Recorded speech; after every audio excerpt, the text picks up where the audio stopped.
Hey, it says I'm live, but is it true? It's a game we play, right? Hey, welcome. Welcome to Tuesday Tales.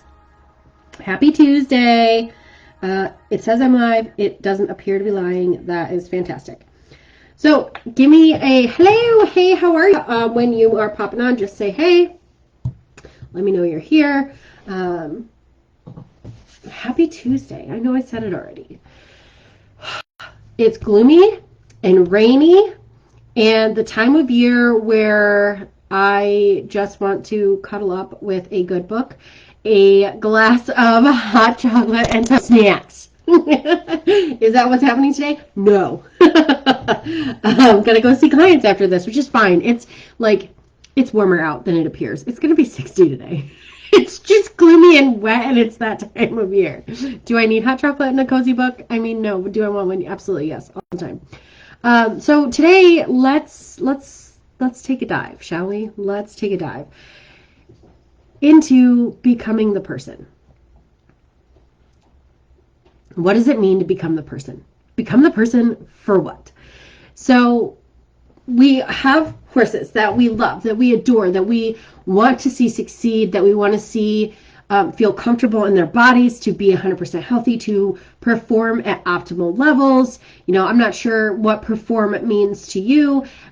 Tell me in the comments. What does performing mean to you? Does it mean competing? Does it mean trail riding? Does it mean just hanging out? For me, my horses performing consists of mostly hanging out, but a little bit of riding, right? Like I want them to be functional. I want them to be able to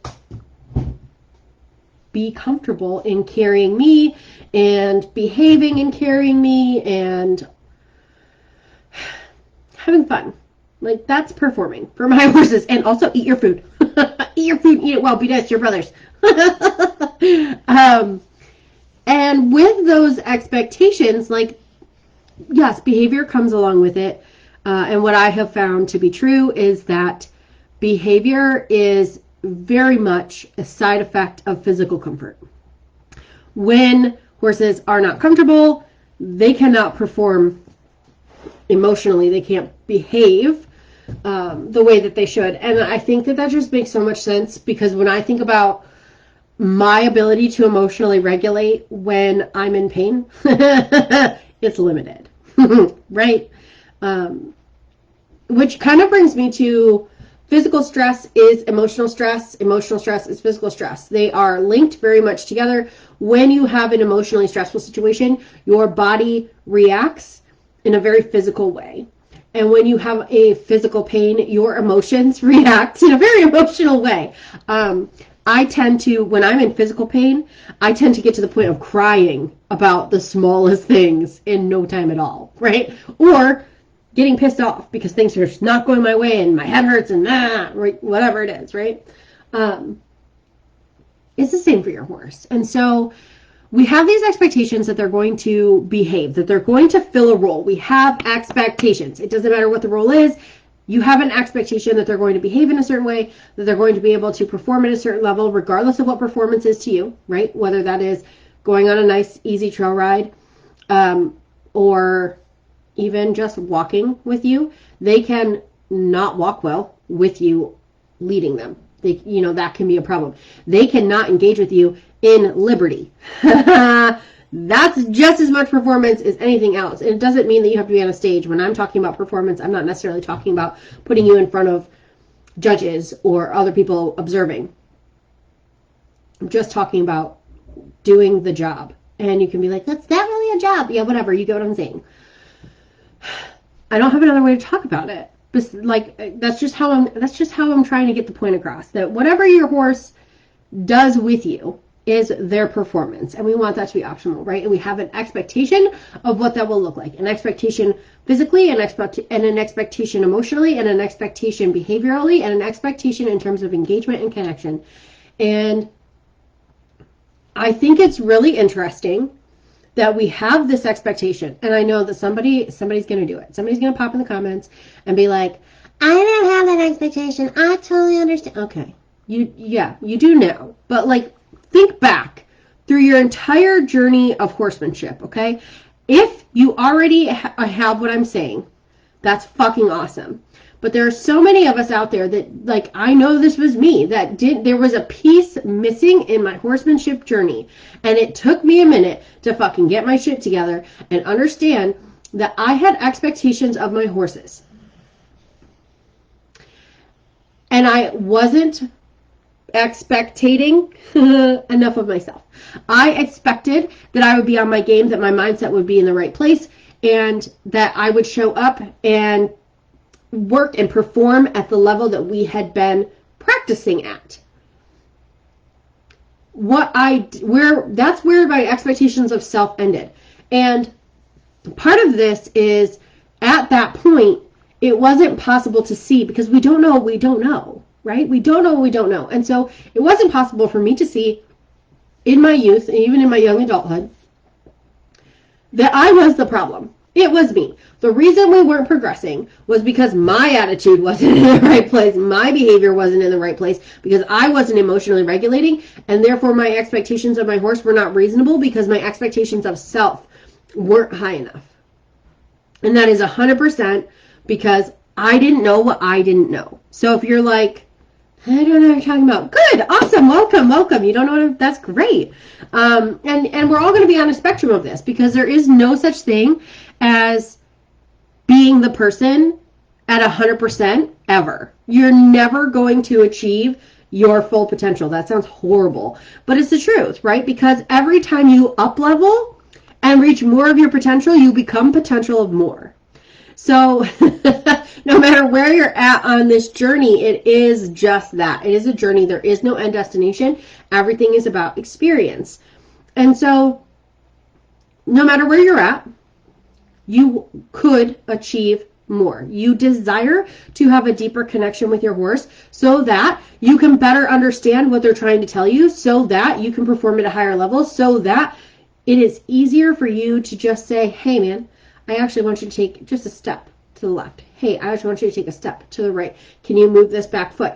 Like, yes, we can. I'm sure all of us, and maybe not. Maybe your horse is in a place where you can't. And I invite you to reflect upon the fact that if your horse can't do something, it is a mirror of you. And I don't just mean like, if your horse can't pick up their left foot, you can't pick up your left foot. It's literal, but it's not quite that literal.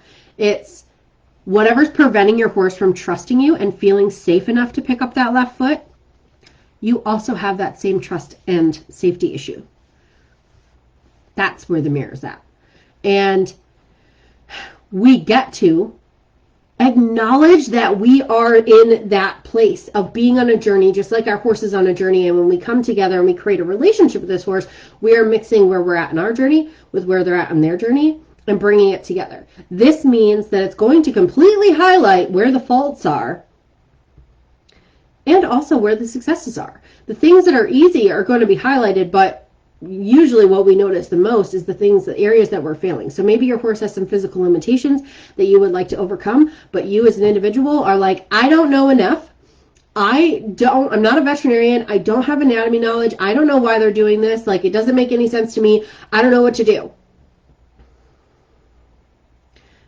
Your horse is in a similar state because they don't know how to move any better than they're moving, because if they did, they would. You don't know how to help. And if you did, you would. Right?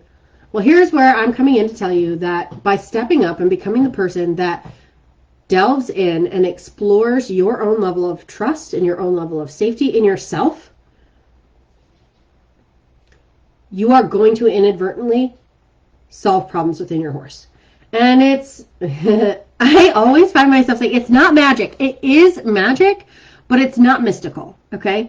It's not mystical. These are very much logical steps that most people just don't see. And that's why they're struggling, right? So when Bruce first came home, those of you that don't know, fast forwarding the story, making it as short as possible. Bruce came home. They told me with an injury. Turns out he didn't have the injury they thought they had, so he was actually sound when I got him. But he had, had a really long racing career, and therefore I was like, you're getting a year off.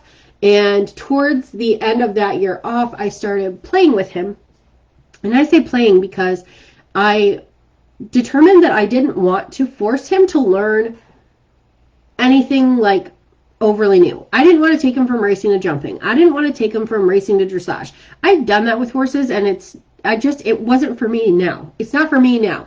And for him, what felt very aligned was, let's go do some endurance, because you love to trot fast. And holy shit, trotting fast would kick ass in endurance. Like, let's go, bet. Standardbreds are known for really excelling in endurance, and I'm like, why would I not? He came home sound. Why would I not put him into a position where he can just go and be successful and have fun and explore the world in a new way? However, with the knowledge that I have, I knew that he needed to be brought into riding in a way that was going to be safe and functional for his body. He's already had a long career. He's already used his body. I don't want to say in a bad way. It's, he's getting older, and we want to make sure that we're supporting all of his joints and all of his ligaments and all of the weak points that come to horses as they age, and especially horses that have had a 10 plus year, I don't even know how long it was. Like, I should, but I don't. 10 plus year racing career. He had been through a lot, and not a bad way, just like legit. He's an athlete for 10 plus years. There's wear and tear in the body. So I knew that I wanted to start with groundwork. I knew that I needed to teach him the basics of, like, this is stop and go, and these are how my legs work, and, like, all of those things. And I decided to start on the ground. And Bruce is very attentive. Him and I already have a connection. We had a connection when I worked with him as a racehorse. He was just cute and lovey. He's a gelding. When we got him, he was a stud, and he screamed like a girl, and it just brought me joy. He brings me joy. So I decided that I was going to do groundwork with him, and I toyed with the idea of doing some liberty work, more because I was really stepping into this idea of sending mental messages, animal communication. Him and I coming together was really a great opportunity for me to step more into that ability, because I was playing with it a little bit with client horses, but yeah, my ability to do that was limited because my ability to be with the client horses and really spend time and connect outside of sessions was limited. Now I have a horse in my backyard. I was ready to start working with him. I could play with this more. So also, while all this is happening, right, while I'm playing with this animal communication thing, I had already started probably 5 or 6 years prior to Bruce coming home. I had started working on emotional regulation. It's something that kind of came to me. If you've read the Outburst to Peace guide in this group, or you have been in the featured section and you see there's an ebook there called Outburst to Peace. There's a post about it. You can grab that. My journey started around 2015-ish, where I just realized one day, like, oh, turns out emotions actually don't have to stick around forever. If we just acknowledge them, they flow, right? So I had already started doing all of that. And so when Bruce came back to me, I was already in a place where I was asking myself more questions about, if this is how I really feel, what does that mean about me? Exploring what that feeling meant and where it was coming from, because quite often, I talk about this a lot, especially in the Outburst of Peace. It's like, I was feeling anger, but anger wasn't the issue. Anger was just the symptom of deep hurt and pain, which, loss, disappointment, rejection, abandonment, all those ugly, awful things would come out in me through anger. And so I had already started to dig into that. But working with Bruce kind of brought me back full circle to, like, the first time that I remember having experienced rage, and it was working with my horse, and I don't even think it had anything to do with what my horse was doing. Even if in the moment I was like, he's being an asshole, I know for a fact, even if I thought that in the moment, it had nothing to do with him. I don't think I thought that in the moment either. But if I did, I mean, I'm not saying that my horse was always great back then and I didn't think he was an asshole sometimes because the thought came up, right? I was much younger, and even now when horses misbehave, I only have so much tolerance for it before I have to walk away. And that's okay. It's understanding and acknowledging that I am the problem and I have to walk away. So anyways, Bruce and I, in this Liberty situation, I'd already kind of worked on some emotional stuff. It's, again, you can't ever be 100%. I can never be perfect at it. So it's something that's ongoing. It's a journey. And anyway, so we start working in groundwork, and I was starting to feel more connected to him because of all the work I had done, but also he was really trying to please. And what I noticed was that he would try to please and then freak out because he didn't understand what I wanted. But I recognized he wasn't misbehaving, he was freaking out, right? And I also videotaped these sessions so I could go back and watch. And what was really cool was I was so in tune with him emotionally during the session. I guess you could say this is really cool and also like super hyper focused during the session that I would miss things that his body was telling me in terms of like physical comfort, you know. So watching the video back, I saw like, oh, you're actually sore back here. Oh, this, you know, we can just in bodywork and we can adjust this and get your strides more even and whatever. But through all of that, working with him, I definitely increased my ability to communicate with him, but I didn't see it until it accidentally came out, right? So I was out in the pasture with him and he asked to work with me. This was when I only had one horse, so things were a lot simpler. He asked to work with me, and what does that look like? Well, he came up to me and he just kept like, kind of reminds me of what my dogs do when they want attention. He just kept nudging. And I'd be like, oh, that's so nice, blah, blah, blah. And then I'd go about doing what I'm doing. And he would just come back and present himself again and nudge again. And so I was like, okay. Now, granted, I had gotten him to like treats at this point, but not very much. And I don't carry treats. If you're one of my clients, I don't even carry treats for my own horses.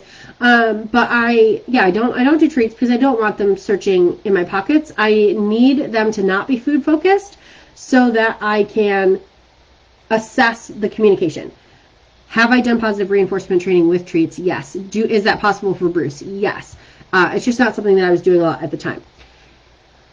So I decided, okay, fine. Like, you want to play? Let's play. So I took him out, and I didn't put a halter on him. I didn't get a rope. I didn't even have a whip or a stick, like a horseman's stick or anything. I didn't have an extension of my arm. I just had my arms. And I just started directing him and thinking about what I wanted him to do and directing. And he did it. And I just remember standing in the center of what he created as a circle and feeling just overwhelmed with the magic and the gratitude of the moment, because there was a time in my life I didn't think that was possible for me. Other people can do it, but I can't. And that moment blew up that thought for me. And what was different between that moment, me working with Bruce in that moment, and all of the years of experience that I had behind me, was me. The person standing in the center of that circle with that horse. And logically, what I know now is that all makes perfect sense. There's a whole lot of logic that backs up why I could be that person in the center of that circle, feeling so connected to my horse. I was more connected to my horse in that moment with no physical connection between the two of us than I had ever been with any amount of equipment or ropes or gadgets or anything. I mean, I can feel the tears gathering. I can feel the tears gathering right now just thinking about it, right? Because there's nothing like that. There's nothing like having a 1,200-pound animal just want to entangle their energy with you. Want to become one with you. Want to create a beautiful experience and dance of color. There's nothing like it. And so, all of this to say, If you are ready, if you are at that point where you're like, I just want more. I want more connection because I have a connection and it's good, but I want more. I know that there's more available to me. I know I'm the problem, right? I know I'm the problem. I'm looking for the roadmap to get me from feeling like the problem and that we have a connection, but not making the kind of progress in that connection that I would like to have. Then join me for 2 weeks in December. I know, calm down. In December, in the middle of Christmas and holidays, there's a reason. There's always a reason why I do things when I do them. For Equine Alchemy, Awaken Your Inner Magic. Because you can create that level of depth of connection and relationship. It's not just for everybody else. It's not just that other people can do it and you can't. You absolutely can. You have to change. The people that connect with animals on that level have already done the inner work themselves. We have to clean our own pathways out in order to open ourselves up to two-way communication. And that's what Equine Alchemy and Awaken Your Inner Magic is all about. It's about taking 2 weeks to do 10, 15, maybe 20 minutes a day of self-centered work. And yes, of course, we're going to play with our ponies too, because duh. But it's very concentrated. You don't have to make it to the barn at any particular time. There's just some activities that you can do with your horses, even from a distance, because that's the way I play. Okay? If we're talking about an energetic connection where you and your horse are 10, 15 feet apart, there's absolutely an energetic connection that can span miles. And I want to break into all of that with you. I want to show you guys how that is absolutely possible for you too, and how you can become the person that your horse needs you to be to create that kind of connection. To create the kind of connection where you understand what they're going through and what their needs are on all of the levels. Physical, emotional, relational, all of those things. I want to open that up to you. I want to show you that that is a possibility. And that's what I expect you to walk away from this 2 weeks, this 2-week experience. I expect fully that you become the person in just 2 weeks, because I know it's possible, because I've done it. I've watched other people do it. You can do this in just 2 weeks. And that's perfectly timed to bring us into the new year. So you can go into the new year as a new you, instead of spending the beginning of the year being like, I'm going to be a new person. And then 2 weeks later, we're all like done, checked out. Let's get it done before the new year. Let's become the person. Let's learn the skills. Let's get rid of the overwhelm and the confusion around what's going on with our horses and step into calm, confident self-assurance. Trust yourself. Trust your muscle testing, because yes, we will touch on that too, and become the person that your horse needs you to be. So there you go. I will drop the link in the comments. Let's get there. Let's do the things. Yeah? All right. I will chat with you guys later.